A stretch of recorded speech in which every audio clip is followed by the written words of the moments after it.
আমি অ্যাকচুয়ালি জানি না যে আজকের দিনটাকে কে কীভাবে সেলিব্রেট করছো, কিন্তু আমরা যারা হিন্দু আমাদের কাছে আজকের দিনটা অনেক স্পেশাল।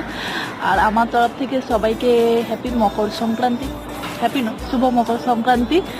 আর আজকে তো আছে এই গঙ্গা স্নান করা, তারপরে অনেক জায়গায় অনেক রকম রীতি, পিঠে খাওয়া। আমাদের তো পিঠে খাওয়া, বাট আনফর্চুনেটলি আমার এখানে তো আর পিঠে খাওয়া হবে না। তবে কাল পিঠে খেয়েছি, কারণ বাড়ি থেকে এসেছিলাম পিঠে নিয়ে। আর যাই হোক, যারা গঙ্গা স্নানে যাচ্ছ বা যারা গঙ্গা স্নান করতে পারছো তাদের তো বলার কিছুই নেই, বাট আমার তো হলো না, সেটা আলাদা কথা। তবে সবাইকে শুভ মকর সংক্রান্তি। আর সকাল সকাল যেতে পারিনি তো কী হয়েছে, গঙ্গা স্নান করতে সকাল সকাল স্নান করে নিয়েছি। স্নান করে মন্দিরে পুজো দিয়ে সব কিছু হয়ে গেছে, মন্দিরে পুজো টুজো দিয়ে এসে একটু ছাদে বসেছি। আর যাই হোক, যারা আনন্দ করছো আনন্দ করো, যারা গঙ্গা স্নান করছো গঙ্গা স্নান করো।